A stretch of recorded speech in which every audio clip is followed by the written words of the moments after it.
안녕하세요, 여러분. 오늘의 축구 소식을 전해드리는 시간입니다. 대한민국의 부동의 센터백 김민재가 세계적인 주목을 받고 있는 가운데 그의 활약과 그 주변의 다양한 소식을 함께 알아보도록 하겠습니다. 대한민국 부동의 센터백 김민재, 바이에른 뮌헨, 가 전 세계 26세 축구 선수 가운데 최고 기량을 가진 선수로 평가됐다. 미국 스포츠 전문 매체 ESPN은 16일 나이별로 최고의 선수를 한 명씩 선정해 발표했다. 여러분이 이해하기 쉽도록 예시를 들어보겠습니다. 23세 나이대의 선수들 중에서는 엘링 홀란이란 선수를 제일 뛰어나다고 봅니다.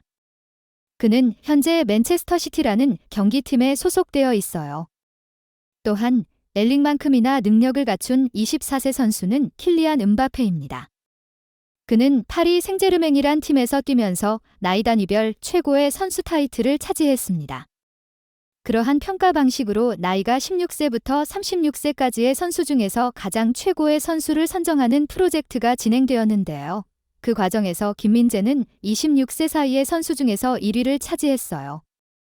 스포츠통신 ESPN은 김민재가 이 나이대에서 겨루어야 하는 경쟁자로 프랭키 더용, FC 바르셀로나, 과 니콜로 바렐라, 인터 밀란을 지목했습니다.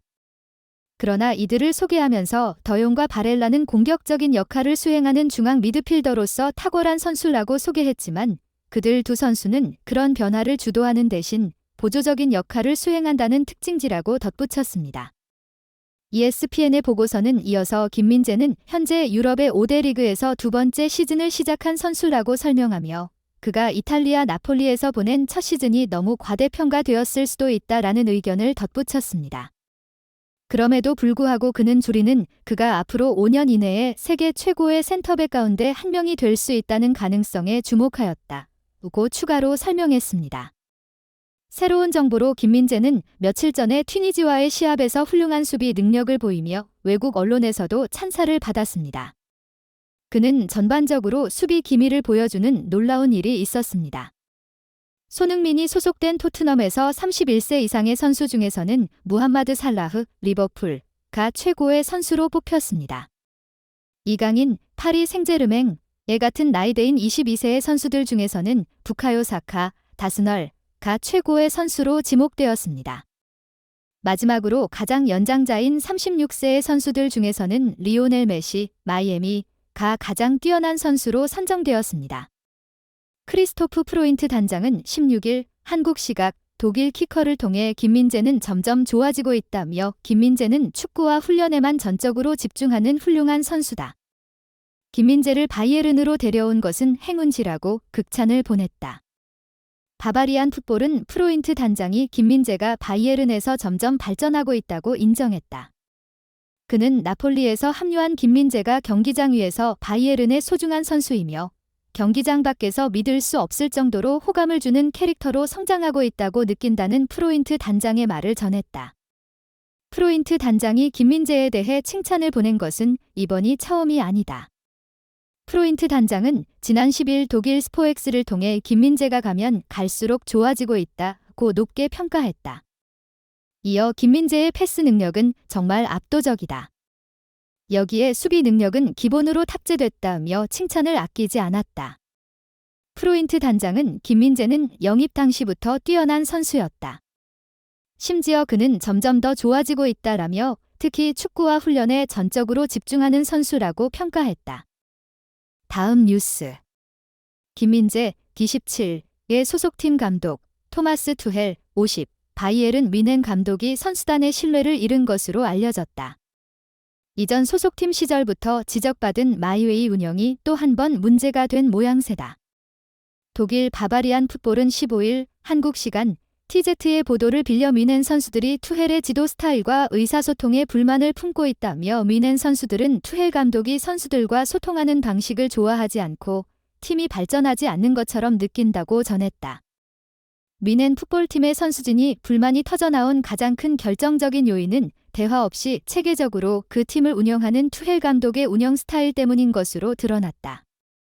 여러 보도 자료에 따르면 이 감독은 경기 시작이 몇 시간 앞으로 다가왔을 때만 선수단에게 라인업을 공개해버린다. 이러한 상황은 선수들에게 경기를 충분히 준비하는 시간을 부여하지 않으며 그 과정에서 선수들은 큰 스트레스를 받게 된다.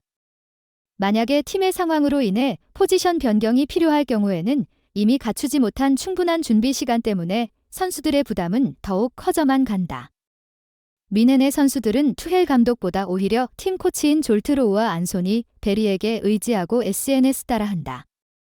이들은 선수들이 마음에 품고 있던 힘든 점을 털어놓고 각자의 의견을 제시할 수 있는 소통의 창구 역할을 하고 있다.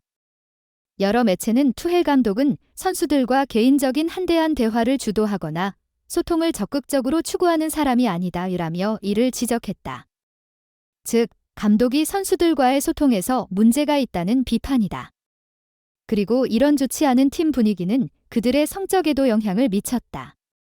올 시즌 뮌헨은 5승 2무, 즉 승점 17로 현재 리그에서 3위에 올라와 있다. 독일 최강으로 평가받는 그들은 무패 행진을 달리고 있지만 경기 결과에서 끝까지 압도하지 못하거나 겨우 이긴 경우가 종종 있었다. 이는 전력이 풍부한 뮌헨 노선은 안타까운 부분이기도 하다. 사실 투헬 감독은 자신의 방식을 굽히지 않는 마이웨이 방식으로 팀을 주도하는 것으로 널리 알려져 있다.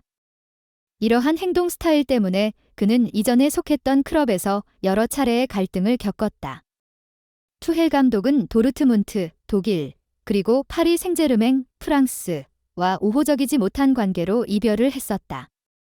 또한 투헬 감독은 첼시, 잉글랜드에서도 2022에서 2023 시즌 도중에 팀을 떠나야 했다. 그리고 그는 뮌헨 지휘봉을 잡기 위해 몇 달간 무소속 상태로 지냈다. 하지만 뮌헨에 와서도 동일한 문제가 반복되고 있다는 것이 여러 관측에 보여진다. 그러나 투헬 감독의 문제는 뮌헨 선수단뿐만 아니라 경영진과의 갈등에서도 드러났다. 감독은 이적 시장에서 수비형 미드필더를 영입하지 않은 결과에 대해서 불만이 있었다는 것이다. 그의 주장은 팀의 깊이, 즉 스쿼드의 깊이가 충분하지 않다는 것이다. 뮌헨은 지난 여름 데클란 라이스, 아스널, 주앙 팔리냐, 풀럼 등과의 연결에도 불구하고 결국 선수 영입에 실패했다. 그러나 투헬 감독의 이러한 행동은 부처 명장인 올리 헤네스 뮌헨 명예회장의 감정을 건드렸다. 독일의 스포트일에 의하면 감독이 표현 동안 현명하지 못한 말을 했다는 비판이 있다. 매 경기마다 벤치에 앉아있는 각국의 대표팀 선수들이 있는 것만 봐도 뮌헨이 빈약한 선수 명단을 갖고 있다는 것을 부인할 수 없다라고 지적했다. 이 모든 갈등이 계속될 경우 상황이 크게 심각해질 가능성이 있음을 시사한다. 그럼 오늘의 축구 뉴스를 여기서 마치도록 하겠습니다. 김민재의 미래 활약이 기대되는 가운데 세계적인 축구 선수들의 소식도 계속해서 주목해 주시길 바랍니다. 다음에 또 다른 흥미로운 뉴스로 찾아뵙겠습니다. 감사합니다. 안녕히 계세요.